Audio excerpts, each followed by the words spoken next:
What's going on? This is Councilman Bashir Jones, and I hope and pray all is well. You are tuned in to episode 3 of Kelley Talks, and we are here with the man himself, Council President, next mayor of the great city of Cleveland, Ohio, my good friend, Kevin Kelley. How you doing, man? Great to see you. Good, man. Thank you so much.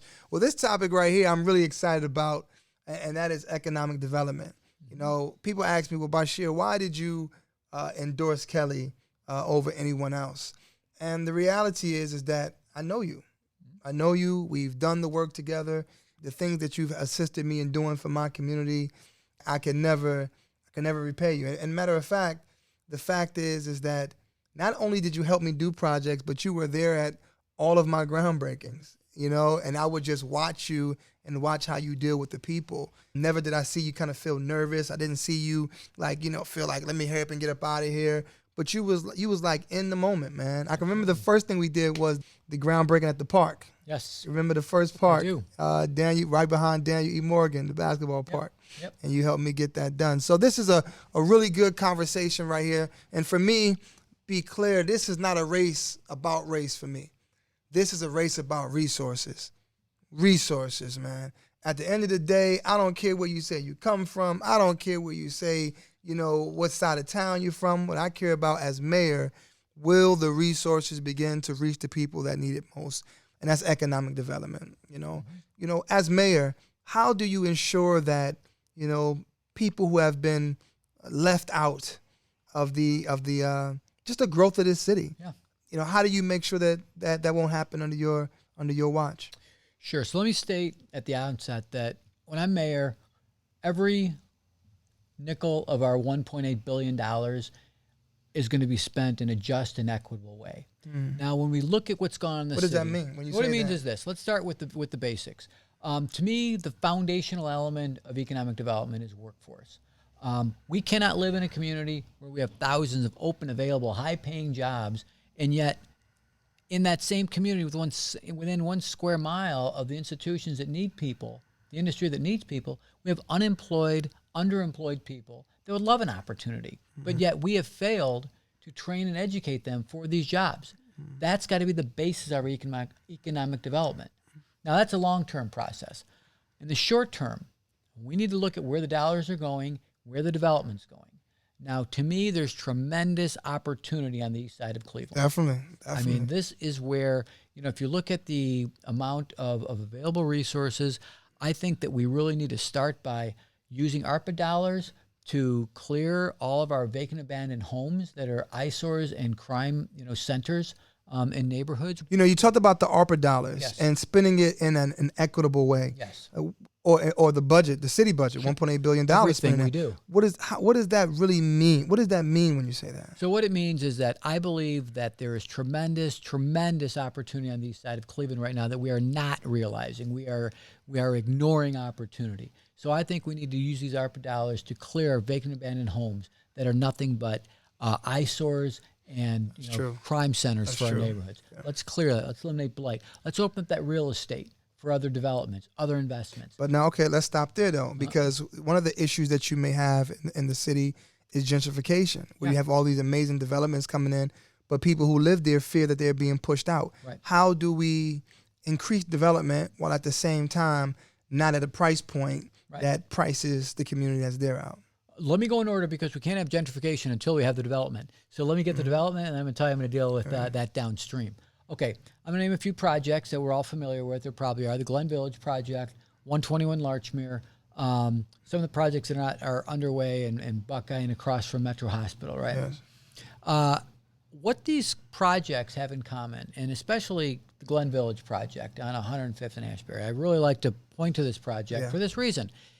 This is economic development. We have a situation where you have great residential, street-level retail, a community center, a beautiful plaza. Yeah. But the city had to step up with its neighborhood investment program to basically give the private sector some comfort that this development was going to realize what it was, designed for financially, right? Right. Okay. Nothing changed in traffic counts, in purchasing power, in average income of the community. The only thing that changed is the city came up with a fund that didn't pay the project. There was your normal incentives, but basically just gave comfort, that to the private sector, that in the event of that this project didn't work out, there's this reserve fund that would guarantee it.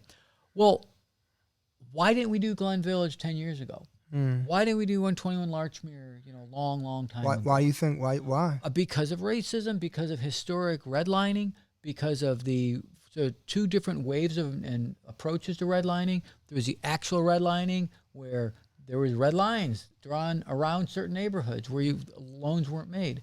When the financial services institutions were caught, they stopped technically doing it, but the blight was already there, the disinvestment was already there. So then their excuse became, well, we can't do that because there's a credit issue. We can't make that loan because this doesn't appraise well. So we're clawing out of that, and what happens? Decades later, we get the predatory lending, we get the foreclosure crisis, where these same institutions came in, and we all remember National City Bank, came in, made these bad loans, bundled them up as security, sold them, walked away. What they leave our communities with? Right. Vacant, abandoned homes, disinvestment, poverty. So we need to clear that out. So how do you deal with, Mr. President, the banks that have played a part in that and making sure that they, because I remember, and this being on the campaign trail, you have one of the grandmothers who said, this house is only worth $15,000 because the banks won't even give a loan after a certain point. Right. How do you make sure that the banks are also a part of this economic development plan? Well, we need to. So for a long time, we've had Community Reinvestment Act, and we could use those dollars to make sure that in exchange for our depository accounts, that you are investing in our neighborhoods. Now, the challenge that we had recently is that when in tight budgets, the banks didn't care that much about our depository accounts because as soon as we put it in, we're taking it out to meet payroll and doing things. Right now, though, we're going to have $511 million. Right, exactly. That needs. We got some leverage now. It needs to be sit somewhere. Yeah. And we have different cash reserves in water now. Like now, there's a time where these are valuable. So would you disinvest from the banks that don't support? If they're not investing in our neighborhoods, we're not investing in them. It's that simple. Because I am sure that there is a market for investing in the east side of Cleveland if they would just take a chance, which really is not much of a chance. If they would treat that home loan, that person that wants to buy a house in an east side neighborhood, same as they did the west side, apply the exact same criteria, I believe they get the exact same result. Right. That if they would just get over whatever, whether it's historic racism, redlining, whatever reason that they are not investing in the east side, the projects that have been successful prove that will happen. I'm going to tell you, I am so confident about this. I am looking forward to making sure that we put together some significant project on the east side of Cleveland as one of my first economic development projects as mayor. That's good. That's good. I'm that confident that this is where the opportunity is. That's what I wanted to hear. Well, Mr. President, I've tried to be fair in these conversations, always, right? But I'm always gonna. I think that one thing that you respect about me is that I speak my mind, and if I disagree with something or I need some more understanding about something, I'm willing to to open my heart to it. This $15 an hour minimum wage. This is something that is truly a conversation that many people who are already may be not supportive of you say the reason is because you don't support the $15 an hour minimum wage and that you block the progress and you didn't want to hear the people's voice. And I'll be honest with you. I mean, I'm a person that agrees that the city should have a $15 an hour minimum wage. Speak to that. Why? Sure. Why don't you? Well, I'm glad that you are giving me an opportunity to talk about this because it's a conversation that needs to be had. If we can go back to 2015 and look at all the literature, there's one thing I've been consistent about from the beginning. I support a $15 minimum wage at the federal level, the state level, but the Cleveland only is a problem. Now, here's why. It's all about jobs. It's all about industry and the fact that we were losing. Just before this was introduced, there were 4 grocery stores that were teetering and that decided that they were going to close and leave the city of Cleveland. Now, was it because of the $15 an hour? Some suggested that it was, but we lost 4 grocery stores. Yeah. What happens when you lose a grocery store? You create a food desert. What happens when you close a grocery store? You lose the pharmacy that's in there. What happens when you close a grocery store? You lose the bank that's in there. Right. This is devastating to neighborhoods. So we have our small businesses, the grocery stores. We also have manufacturing plants that could locate anywhere. And what would stop them from leaving the city of Cleveland? Because people are competing for them. We brought manufacturers to the table that just said, listen, we treat our employees fairly. This is our schedule, but we can't do this right now because the economy right now in 2021 is different than it was then. And at that time, it would have been the steepest, fastest increase in minimum wage in the United States of America. But it all comes down to this. Was I willing to allow those jobs to go elsewhere?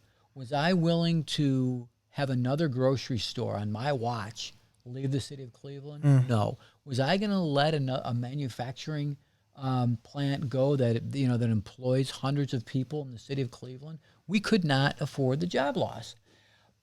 But let me just talk a little bit more about that's just kind of how I feel about it philosophically, that to make it Cleveland only would have harmed our businesses and we would have lost jobs. So if I can understand it, so if the state says $15 an hour minimum wage, all in, then Cleveland will be all in. Mm-hmm. All in. So how do we get the state to be on board? Well, we do that by a petition that we need to put a statewide initiative together for the state of Ohio. Would you be open to that? I would collect signatures for that. I would be a part of it. Mm-hmm. It just can't be Cleveland only. And for the reason we talked about, it's too easy for a business just to leave our geography. It's funny you say that because when I think about it, because you have Cleveland, but you have like all these municipalities around Cleveland. Right. So a business could actually leave Cleveland and just go to Cleveland Heights and not have to deal with the $15 an hour minimum wage if it's a Cleveland-led issue. Yeah. So let me just give you. So they could actually. I'm sorry, I don't mean. No, please. So they could move to South Euclid. They can move to They can move to East Cleveland, sure, right, and not have to do the $15 an hour minimum wage if it was Cleveland only. Yes. Wow. That was my objection. Yeah. And just sense. One concrete example. There's a manufacturing plant in Ward 16, and I'm drawing a blank right now, but just testified that this is the wage, this is the national. And again, put yourself in a 2015 mindset. Right. This is what the market supports. This is what my competitors are paying. These are the offers I've gotten to move out of the city, and they would build me a new plant with other different incentives. That's one example. Dave's has a lot of stores, but one in Collinwood, and then 1.5 miles down the road in the city of Euclid.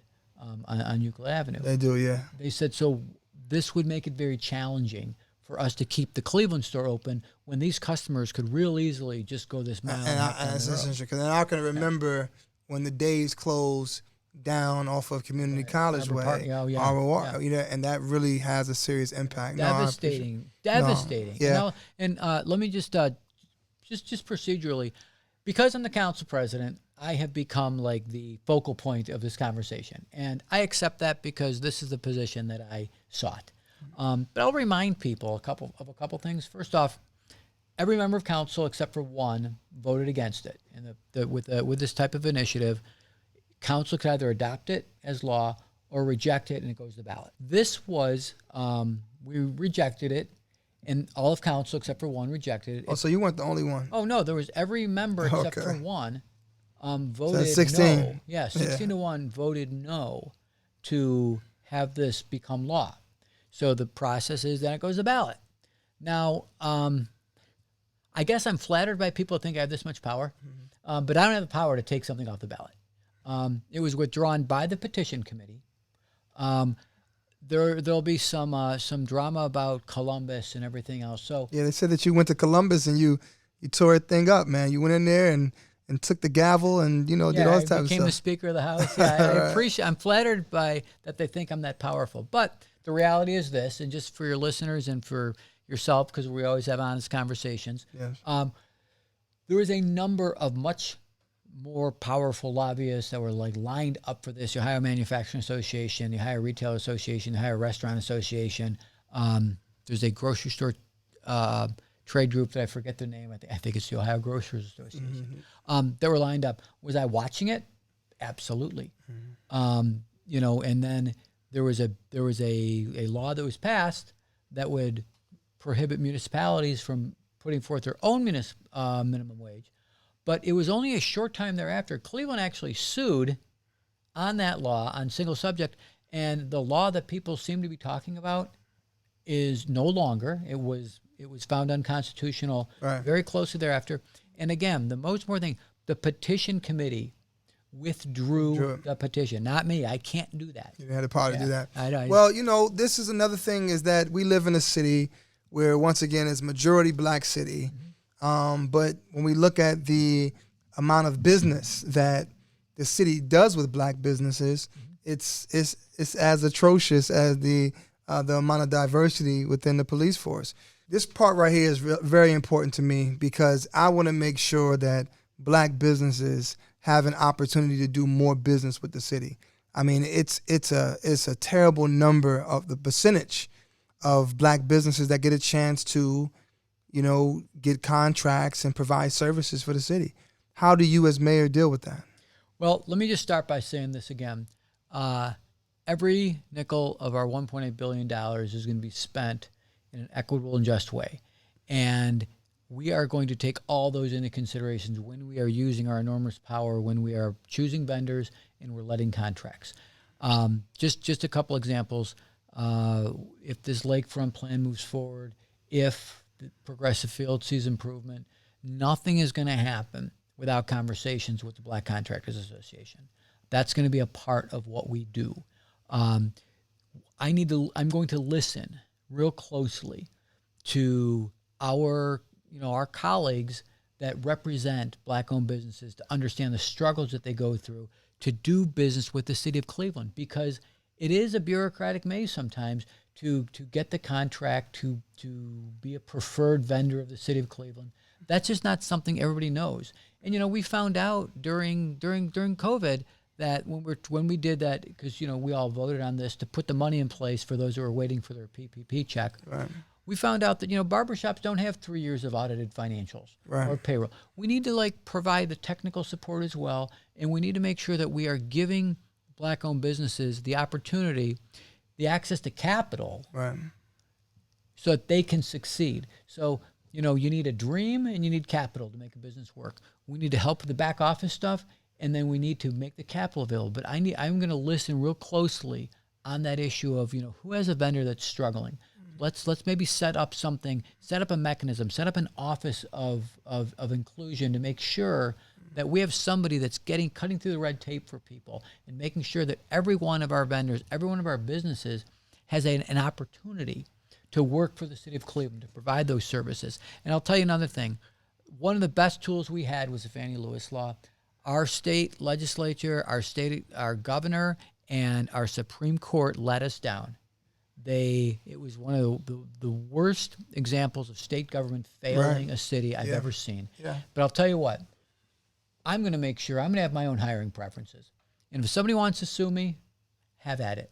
And then they're going to find a really challenging road, because then we'll do project labor agreements. Then we'll do community benefits agreements. Then we'll do it in such a way that they'll spend more time trying to come after. Okay, so I want to be clear, because you're saying some powerful things right now. I'm ready to go. All right, I'm going to ask you 3 questions if I can. Here we go. Number one, I guess from my 3 questions is, would you take a look at the contracts and services that the city is providing, and would you change that process in regards of communication? How, you know, right now RFPs goes into city records, and I don't even know where city records are. So do you commit to changing the communication process and being able to, as mayor, start to look right at those contracts, or have your team look at these contracts and make sure that we have a higher percentage of black people doing business with the city?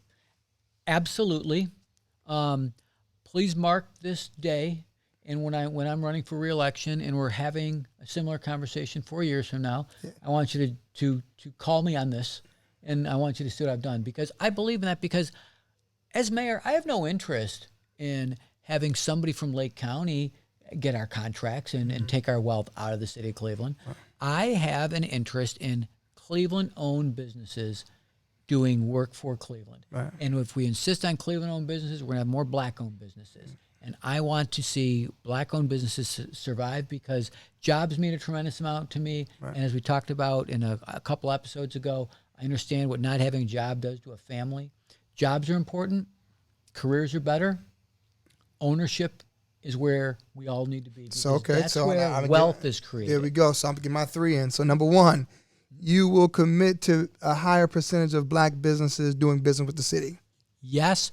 Put this down 4 years from now. Let's revisit. There we go. Yep. Number 2, you will, all major developments or all developments in the city, none of them will be done without making sure that the black contractors are a part of that. They will be at the table to the extent that that Cleveland is involved in the deal. If there's a nickel of Cleveland in there, then they're going to get a part of it. That's it. And number 3, provide to, maybe you're creating a program or creating a department where you are providing resources and whether it's technical resources or even financial in some cases for black businesses in the city. Yes.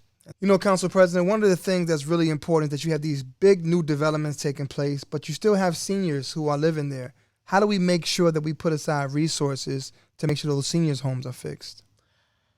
Thank you. That is critically important, and it's part of what we developed together. It's we know that we have the age-friendly home improvement project. We know it works. We know it puts capital, it puts projects out on the street, and it helps seniors with a roof, a sidewalk, peeling paint, whatever it is. But you know what? Because we have it, because we know it works, that means we need to expand upon it. We need to make sure that we are providing resources for seniors so that they can stay in the homes because they're the backbone of our communities. No senior should be forced to leave their home just because they cannot afford a basic repair. We can't live in a community where that happens. We need to respect those that built these communities, and that's something I'm committed to as mayor. So you committed to setting aside resources, expanding that program so that elders can get their homes fixed? Absolutely. Wow. Absolutely. Awesome. Well, listen, this episode might have been my most favorite episode. These commitments that I'm hearing from Council President Kelley will really have an impact on the east side of Cleveland, black people in this city. We need resources.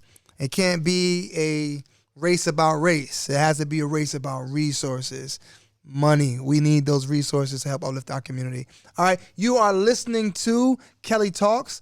I'm your host, Councilman Bashir Jones. It's been great to really, really get a chance to learn more about Council President Kelley. All right, the next episode, we are going to be discussing education. And I know Council President feels the way I feel, that education is the nucleus of our city. We can't grow without it. All right? So listen, you're listening to Kelley Talks. This is Councilman Bashir Jones. Stay tuned. Come on back to the next episode where we're going to be talking about education. All right? Peace.